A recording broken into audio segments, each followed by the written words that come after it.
This week, we take a look inside the X-Wings. Let's get started. So here we are inside the X-Wing, and I'm going to start with the background. So I literally took Blender and created a star field and just moved my camera a little bit and created a movie file.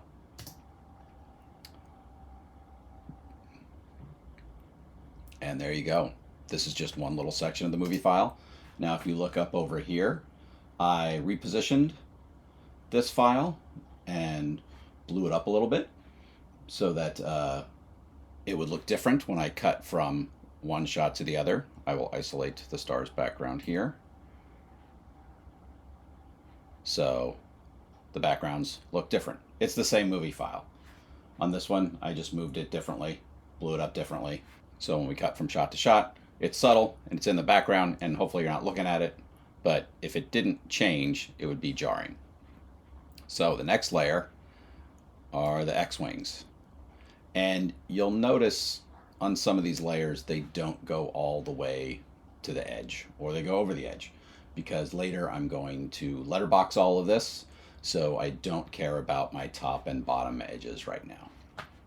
Now, the X-Wing I created in Blender. We'll take a look at that in a moment.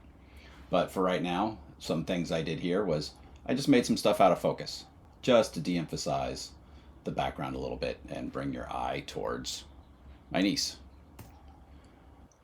So there's my niece in green screen. She was moved around and shrunk to make sure she looks like she's sitting in that seat and a little bit small for it. And same thing over here with my other niece. Whoops. There we go.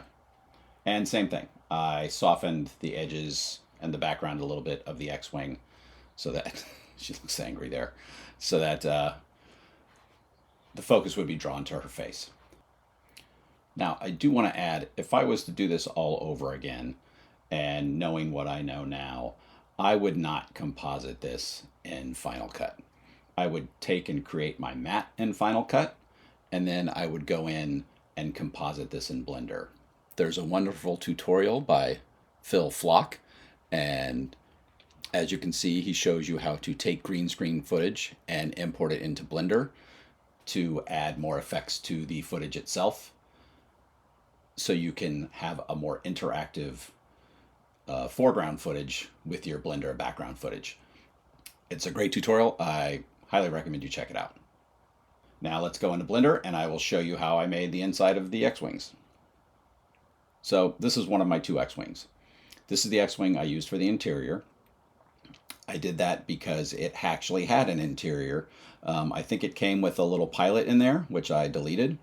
The other X-Wing that I used for the exterior, the glass was opaque, so you couldn't see inside of it, and that just made my life so much easier for the exterior shots.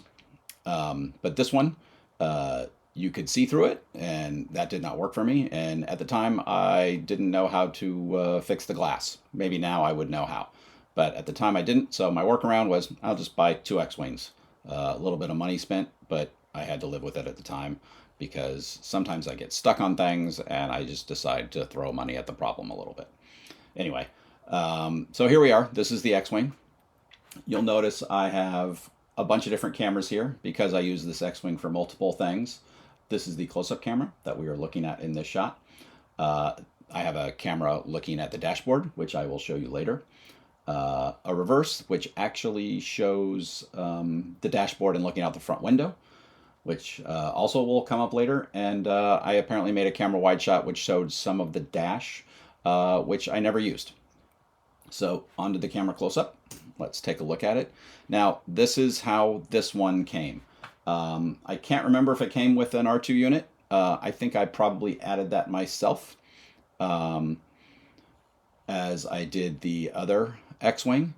But also, if you look, there's no lighting inside this X-Wing. Also, I added lights myself to sort of create the glow of space, if you will, or any of the suns out there.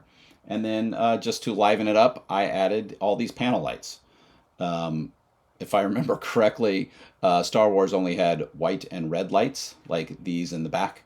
I decided to add colors just for fun. to break it up a little bit. And who knows, maybe there was a software upgrade for the X-Wings. These panel lights are simply, if we can go in close, little squares of light. They don't even line up right. That I placed on top of each panel. And I didn't even take the panel, which maybe I could have, and gone into edit mode and made that an emissive texture, but I didn't.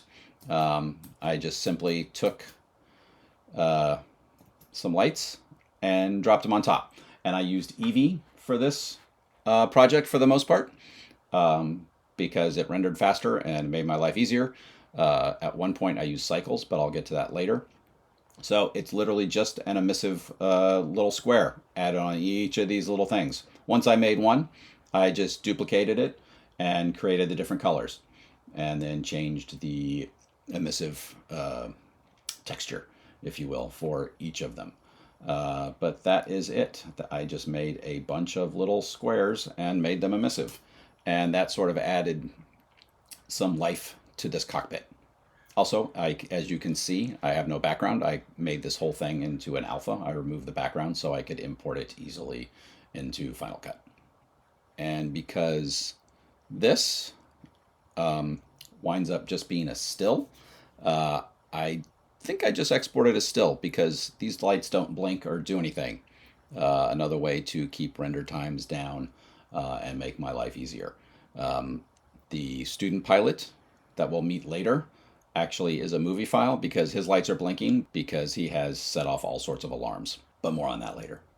For the blue pilot, I simply did the same thing, but I took the R2 unit, changed the texture, and each of these lights I made a different color, or the majority of them, so when we jump from X-Wing to X-Wing, they look a little different. And that's how I customize the inside of the X-Wings. Next week, we'll meet the third X-Wing, and we'll talk about texturing. I'll see you then.